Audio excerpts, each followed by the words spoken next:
Selamat siang Bu Yeni, perkenalkan nama saya Justin Tobias Dididia dengan NRP 11322000008. Hari ini saya akan mempresentasikan tentang budaya organisasi sebagai katalis performa dan kesehatan organisasi.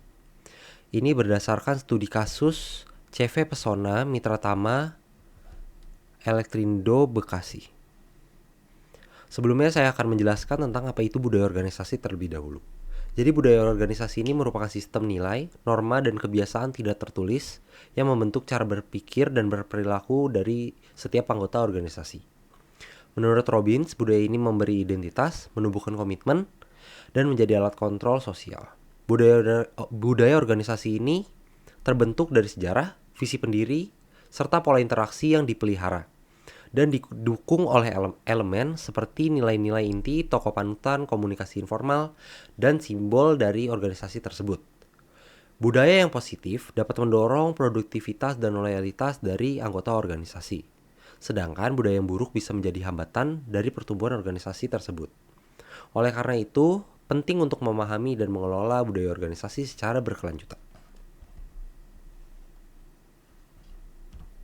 Lalu selanjutnya saya akan menjelaskan tentang latar belakang dari studi kasus yang saya ambil. Dalam jurnal ini dijelaskan bahwa CV Pesona Mitra Tama Elektrindo mengalami fluktuasi kinerja dalam 1 tahun. Hanya 8 dari 12 bulan target penjualan yang tercapai. Sebagai mahasiswa, saya melihat ini bukan sekadar soal teknis, tetapi bisa jadi ada alasan atau masalah dalam sistem sosial internal, seperti budaya kerja atau kepuasan karyawan. Hasil survei juga memperkuat dugaan ini. Misalnya hanya 3,3% sopir yang merasa puas, sedangkan di divisi teknisi jumlahnya jauh lebih tinggi. Ini menunjukkan bahwa dalam lingkungan kerja ini tidak ada pemerataan dan bisa jadi berdampak langsung pada kinerja individu maupun tim. Sebelumnya ada rumusan dari masalah. Yang pertama adalah apakah budaya organisasi berpengaruh terhadap kinerja karyawan? Yang kedua, apakah kepuasan kerja juga berpengaruh? Dan yang ketiga adalah bagaimana kalau keduanya digabung? Apakah semakin kuat pengaruhnya? Lalu selanjutnya ada tujuan dari penelitian ini. Tujuannya adalah mengukur 2 variabel internal, yaitu budaya dan kepuasan kerja, dan melihat seberapa besar kontribusinya terhadap hasil kerja karyawan. Bagi saya pribadi, ini menarik, karena kita bisa belajar bahwa faktor manusia bisa dimodelkan dan diuji secara kuantitatif. Sebelumnya ada teori dan kerangka konseptual. Dalam jurnal ini, kita memiliki 3 variabel utama, yaitu yang pertama adalah budaya organisasi dengan simbol X1, yaitu nilai, kebiasaan, dan norma kerja bersama yang menjadi pedoman di lapangan.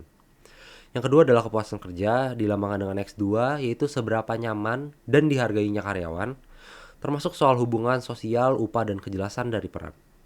Yang ketiga adalah kinerja karyawan yang dilambangkan dengan Y, yaitu diukur dari kualitas, kuantitas, ketepatan waktu, dan tanggung jawab dari pekerjaannya.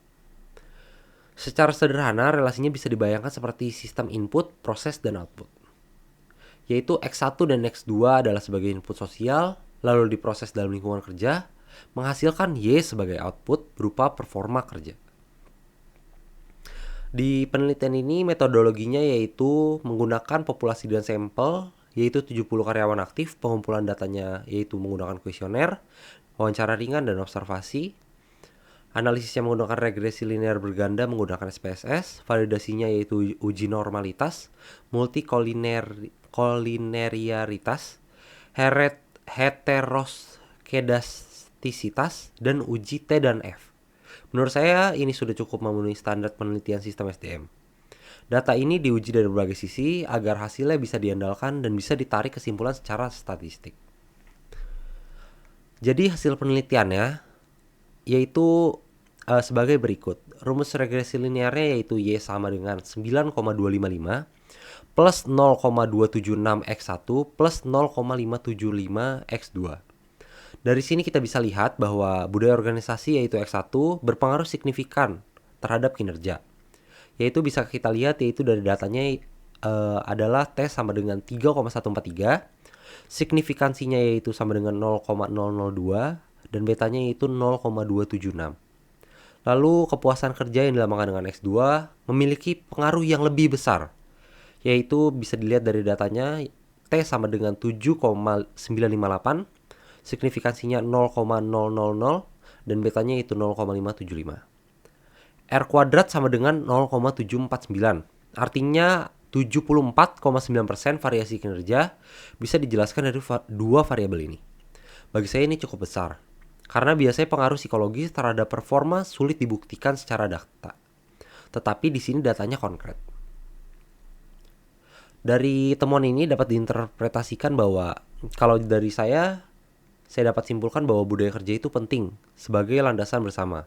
Dia menciptakan arah dan standar dari perilaku. Tapi budaya tidak akan cukup tanpa kepuasan kerja.